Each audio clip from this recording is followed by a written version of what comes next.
सत्यवान सेठ की पहली बीवी है राधा देवी। क्या रूप दमकता है इस उम्र में भी राधा देवी का।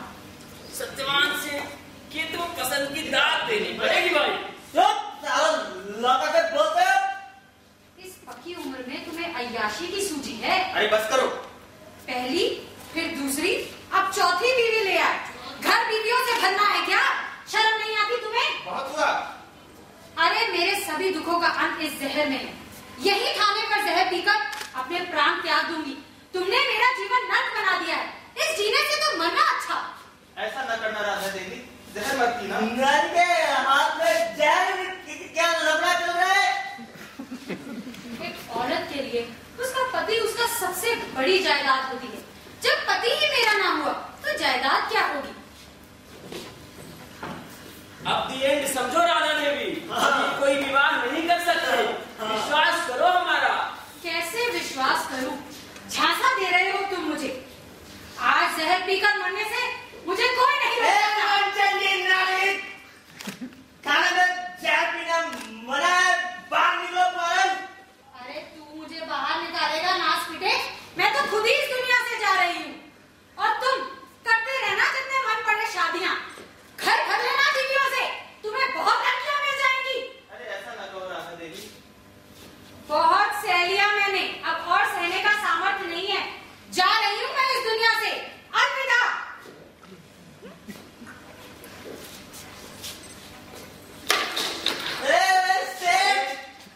ये तुमने क्या कर दिया? खाने में हाथ मत किया, खाने में कलम लग गया। बोलो क्या रिपोर्ट लिखूं?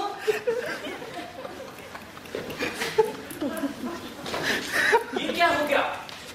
परवाना तो हमें सत्यवान सेठ का मिला था और मर गई राधा देवी।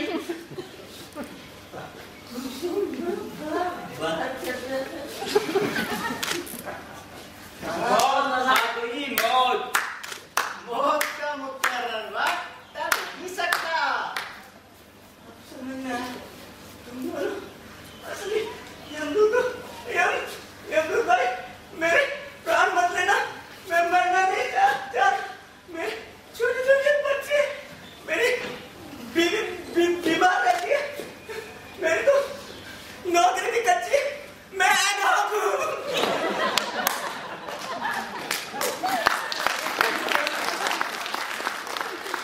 मुझे तो डर लग रहा था प्राण हरने से चूके, लेकिन ये फिर बेहोश हो गया। लेकिन ये राधा देवी, अरे राधा देवी को मारो गोली, हमें तो सत्यवान सेठ के प्राण हरने हैं। लेकिन राधा देवी के प्राण गए कहाँ? यहाँ तो कोई और यमदूत दिखाई नहीं दे रहा। और महाराज भी अभी नहीं आए।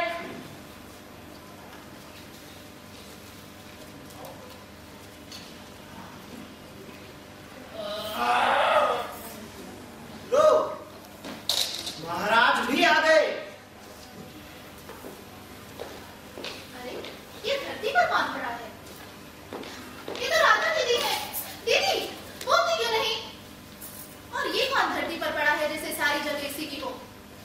प्राणनाथ, क्या हुआ है आपको? बोलते क्यों नहीं? अरे लगता है इनको दिल का दौरा पड़ा है। अरे भैया जल्दी जाओ, डॉक्टर को बुला के लाओ।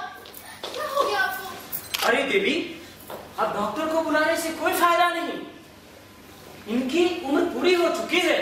हम लोग यमदूत हैं। सत्यवान का प्राण हरने के लिए हम यमलोक से आए हैं। ये आप क्या कह रहे हैं? अभी कुछ ही दिन पहले तो हमारा इनसे विवाह हुआ था। हम इतनी जल्दी विधवा कैसे हो सकते हैं? लेकिन भद्रे, मौत का मुकर्रर वक्त नहीं टल सकता। वैसे भी तुम्हारे पति ने भरपूर जीवन जी लिया है। लोग इस महंगाई में एक शादी नहीं कर पाते, लेकिन इन्होंने तो 4-4 शादियों का आनंद लिया है। नहीं नहीं, ऐसा न्याय ना करिए। अभी प्राण मेरे पति के शरीर में ही रहने दीजिए। असंभव सुंदरी, असंभव है ऐसा कर पाना। नहीं, इनकी जिंदगी लौटा दीजिए प्लीज। सुंदरी, जो आया है सो जाएगा एक दिन। पर इनके प्राण लौटाना होगा अभी। तुम्हें तो खुश होना चाहिए कि जल्दी छुटकारा मिला जा रहा है। सुंदरी, तुम्हारी उम्र को देखकर ऐसा नहीं लगता कि विवाह तुम्हारी मर्जी से हुआ है, क्योंकि तुम्हारी और सत्यवान की उम्र में तो भारी अंतर है। जो भी हो, मैं इनके प्राण अभी नहीं ले जाने दूंगी। तुम सबकी बातों को बसाए रखो, तब तक महाराज भी आ जाएंगे। बताओ सुंदरी, तुम्हारे इस बेमेल विवाह का कारण क्या है? धन की कमी, और क्या। हम 4 बहनें हैं। मैं सबसे बड़ी हूँ। सब पढ़ी लिखी हैं, पर एक टीचर पिता के लिए योग्य वर और दहेज एकत्रित करना टेढ़ी खीर है। अरे इसीलिए तुम्हारे पिता ने इस बुढ़े के गले मर दिया तुमको। भाई वाह, मास्टरों की अपनी पुत्रियों की शादी करवाने की ये अद्भुत शैली है। हमेशा वो अपनी पुत्रियों के लिए परिपक्व वर ढूंढते हैं। जो भी हो, ये भी हमारे पति हैं, बूढ़े हो या जवान। ठीक कहा देवी। मैं तुम्हारे पाँव पड़ती हूँ। अरे देवी, तुम ये क्या कर रही हो? हम तो चाकर हैं, हम कुछ नहीं कर सकते इस मामले में। तो कौन छोड़ दे सकता है फिर? यमराज महाराज, मृत्यु के देवता और हाँ, वो चाहे तो इस मामले में कुछ छूट आपको दे सकते हैं। हाँ, एक मामले में उन्होंने छूट दी थी। हाँ, लेकिन ब्रह्मा जी ने उनके खिलाफ जांच बिठा दिया था। महाराज को शंका थी ये काम के पीछे जरूर चित्रगुप्त का हाथ है। लो, महाराज भी आ गए। अब चिंता की बात नहीं। महाराज की जय हो। तो यही है वो थाना। बाहर से तो सभी थाने कैसे दिखते हैं, तो भ्रम हो जाता है। खुले चले आए हो ससुराले के। अरे ये कौन है जो अभी अभी गदा उठाए इधर आए हैं? यही यमराज महाराज है। लो, कर लो इनसे प्रार्थना। और महाराज की कमजोरी है, थोड़ा अगर सलीके से आगे बात कहोगी तो हो सकता है आपकी बात मान ले। महाराज, अरे ये दोनों कौन है जो धरती पर इस तरह से पड़े हुए हैं? महाराज, ये सत्यवान सिंह की पहली पत्नी राधा देवी है। इन्होंने जहर पी लिया है और सुनते हैं कि मर गई हैं। सुनते हैं कि मर गई? ये क्या बात हुई? महाराज, राधा देवी का जीव लेने का परवाना हमें नहीं मिला है। तो फिर इनकी मृत्यु नहीं हुई होगी? महाराज, काफी देर से ये यहीं मरी पड़ी है। रोकिए, रोकिए महाराज, उधर रोकिए। इसे मूर्ख। वैसे तो सारा आपका महाराज। क्या हुआ? वैसा खाने की फाइल चेक किए जरा, मेरी नौकरी चली जाएगी महाराज। रोकिए। जाओ, बांध दो कहीं जाकर उसे। कोई लौंग नहीं है क्या यहाँ? ठीक है महाराज। मैं गया। मेरे पति के प्राण लुटा दीजिए महाराज। तुम कौन हो सुंदरी? महाराज, ये सत्यवान की पत्नी सावित्री है और ये सत्यवान है। हमें इन्हीं का परवाना मिला था। इनका प्राण हरने के लिए हम यमलोक से आए थे महाराज। मूर्ख, यह प्रश्न हमने तुमसे नहीं पूछा। हाँ तो सुंदरी, तुम क्या कह रही थी? महाराज, इनके प्राण लुटा दीजिए प्लीज। प्राण लौटाना ब्रह्मा जी के अधीन है देवी। यह हमारे अधिकार क्षेत्र में नहीं आता। हम विवश हैं। पर आप किसी के प्राण लुटाने में कुछ विलंब तो कर सकते होंगे ना? विलंब करने से तो प्राणी की आयु बढ़ जाती है। हम ऐसा कैसे कर सकते हैं? केवल आयु के मामले में ऐसी शक्ति क्यों? क्या दूसरे मामलों में विलंब नहीं होता? हम तुम्हारा अभिप्राय नहीं समझे देवी। किसी व्यक्ति द्वारा की गई प्रार्थना और उसके फल की प्राप्ति में कितनी देरी होती है आप जानते हैं ना महाराज? देवी, जब फल देने में प्रभु विलंब करते हैं तो आपको शरीर से प्राण निकालने की इतनी जल्दी क्यों रहती है? यह ईश्वरी विधान है देवी, इसमें हम कुछ नहीं कर सकते। पाप पुण्य की बातें मैं नहीं जानती महाराज। हाँ, पर इतना जरूर जानती हूँ कि हर विभाग में देरी से काम होता है। योजनाएं समय पर पूरी नहीं होती, खिंचता रहता है सब काम। और अगर ऐसे में कोई व्यक्ति हफ्ता 2 हफ्ता अपनी आयु से अधिक जी मिलेगा तो क्या फर्क पड़ जाएगा? हमारा विभाग थोड़ा हटके है देवी। यहाँ के नियम कठोर हैं और वो बदले नहीं जा सकते। क्या खा कठोर है यहाँ के नियम? टाइम खत्म हो जाता है और आत्माएं नरक में पड़ी सड़ती रहती हैं। आप फौरन उन्हें पुनर्जन्म के लिए क्यों नहीं भेजते? वाह, तुम तो हम ही पर आक्षेप लगाने लगी। नहीं महाराज, आपके कठोर और ना तोड़े जाने वाले नियमों की व्याख्या कर रही हूँ। और वैसे भी यह नियम आप एक बार खुद तोड़ चुके हैं। आज फंसे हैं महाराज। आज तक मैं अपनी उस भूल पर पछता रहा हूँ। एक बारी सत्यवान के प्राण लौटाकर मैंने बहुत बड़ी गलती की थी, और वो वैसे भी सतयुग का समय था। कलयुग में ऐसा हरगिज नहीं हो सकता। नहीं महाराज, हरगिज मत करना महाराज। दीदी प्रार्थना करती हूँ, चुप रहिए। तुमने जहर पिया, तुम मरी थी, अब कैसे बोल रही? महाराज, हम आपका युवा दास था और एक सुंदर नारी कामदेवों की आयु बढ़ती नहीं है देवी, हम आज भी उतने ही तेजस्वी हैं। अच्छा, मगर आज भी उतने ही। हेलो सुंदरी, आज हम कोई वरदान देकर फंसने वाले नहीं। आज फंसे हैं महाराज, निकली आ रही है सारी। मैं ठीक नहीं मानती महाराज। तो फिर? मुझे नहीं चाहिए आपसे कोई वरदान। मेरी आपसे इतनी सी गुजारिश है कि मेरे पति के प्राण लुटाने में थोड़ा विलंब कर दीजिए महाराज।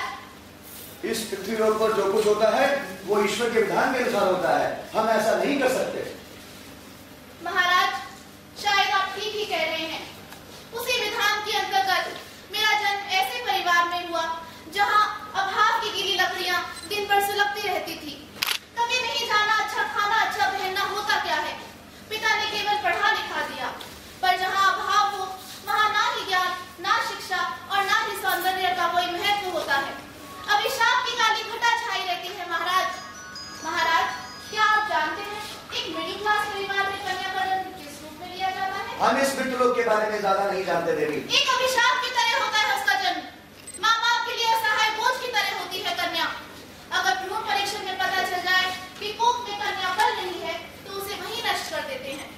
पर नारी तो प्रभु की अद्भुत कृति है देवी, ऐसा कैसे कर सकते हैं लोग? किसी मनोहारी कृति को महाराज दहेज की लोभी जिंदा जला डालते हैं। क्या इतने क्रूर है पृथ्वी के वासी? महाराज, क्या आपके घर में कोई कन्या है? नहीं तो, पर तुम ऐसा क्यों पूछ रही हो? तभी महाराज, तभी आप किसी कन्या के पिता होने की मजबूरी को नहीं समझ सकते। वे कैसे अपने पुत्रियों का पालन करते हैं आप कभी नहीं जान पाएंगे प्रभु। पुत्रियों की शादी की चिंता में कैसे तिल तिल कर अपने आप को मारते हैं आप नहीं जान पाएंगे। मृत्युलोक के सभी प्राणी अपने कर्मों का फल भुगतते हैं देवी, हम इसमें कुछ नहीं कर सकते, हमें विमर्श ना करो। आप ठीक ही कह रहे हैं महाराज, पर महाराज मैं क्या करूं? मेरे पिता ने यह समझकर इनसे मेरा विवाह कर दिया कि ये धनवान है। उन्होंने सोचा पुत्री को पति का सुख ना मिले, पर धनी और संपन्न घर में वे खुश तो रहेगी, पर आपके विवाह को मेरी थोड़ी सी खुशी भी महसूस ना हुई और आपने मेरा पति ही मुझसे छीन लिया महाराज। छीन लिया? छीन लिया आपने? क्या कह रही हो देवी? सत्य वचन कह रही हूँ महाराज, सत्य वचन कह रही हूँ। हम विवश है देवी, इनके प्राण शरीर से निकल चुके हैं, आप वो लौटाए नहीं जा सकते। यह ईश्वर का विधान है, इसमें बाधा ना बनो। नहीं महाराज, आप धनराज हैं, पाप पुण्य का लेखा जोखा आप ही करते हैं। आप ही बताइए मैं किसके सहारे अपना बचा हुआ जीवन व्यतीत करूं? एक काम करिए, आप अपने यहूदों से कह के मेरे प्राण भी ले लीजिए, और अगर आपने ऐसा नहीं किया ना तो मैं आत्महत्या कर लूंगी। हम तुम्हारे प्राण कैसे हट सकते हैं? अभी तुम्हारी मृत्यु का समय नहीं हुआ। नियमानुसार नहीं ले सकते। विधान ऐसा नहीं कहता। तब तो मैं आपके पीछे पीछे चलूंगी। नहीं, तुम ऐसा नहीं कर सकती। नहीं महाराज, नहीं। देवी, आप इस प्रॉब्लम का सलूशन दीजिए। ईश्वर के विधान की बाधा मत बनो, नहीं महाराज, ऐसा नहीं हो सकता। महाराज प्लीज मेरे पति के प्राण हटा दीजिए। ऐसा नहीं हो सकता देवी, इनके प्राण निकल चुके हैं और एक बार जो जान जा चुकी उसे वापस लाना किसी के अधिकार में नहीं है। मैं आपसे कह चुकी हूँ, मैं आपसे वर्ण लेकर रहूंगी। महाराज, क्या आप हमें कोई शॉर्ट टाइम पर दे सकते हैं? Short time word? हाँ महाराज, इससे आप भी नहीं फंसेंगे और मेरा काम भी बच जाएगा।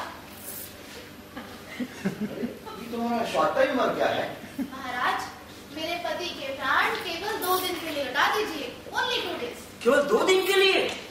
अखंड सौभाग्यवती का वरदान ना मांगकर तुम 2 दिन के लिए अपने पति के प्राण वापस मांग रही हो सुंदरी। आश्चर्य है देवी, इन 2 दिनों में तुम क्या कर लोगी? अरे क्रिया चरित्र दिखाएगी महाराज, इन 2 दिनों में बहुत कुछ कर लूंगी। इन 2 दिनों में मैं अपने पति की बची हुई जायदाद अपने नाम करा लूंगी। अरे मैं मर गई क्या? अपने नाम करा लेगी? सर्वोत्तम, उत्तम, सर्वोत्तम। प्लीज महाराज, इतना विलंब स्वीकार कर लीजिए। इतना विलंब तो क्षम्य है प्रभु। इसमें कोई बेजाबात भी नहीं महाराज। हाँ महाराज, इतनी देरी तो चल जाएगी। चुप, पीठ पर गदा खाओगे। ससुरे, तुम भी इसके पक्ष में बोलने लगे। प्लीज महाराज, इससे मेरे जीवन को समाधान मिल जाएगा।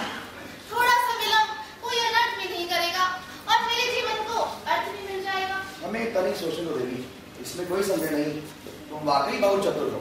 इसमें सोचना क्या महाराज, मान भी जाइए। महाराज, ये 2012 की सावित्री है, इसकी बात प्लीज महाराज। सावित्री 2012 खूब कहा, हर युग की अपनी सावित्री है और फिर यमराज को तो वरदान देना ही है। तो फिर मैं तुम्हें क्यों निराश करूं देवी? तुम जीती और मैं हारा। जाओ, तुम्हारे पति के प्राण 2 दिन के लिए वापस किए और तुम्हें आशीर्वाद देता हूं कि तुम अपने कार्य में सफल हो। Thank you. अरे क्या करती हो देवी? मैं छू महाराज की, महाराज पुराने खिलाड़ियों की है, थैंक यू नहीं समझते। तुम मुझे गवाह समझते हो?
मित्रों, सबका स्वागत और अभिवादन।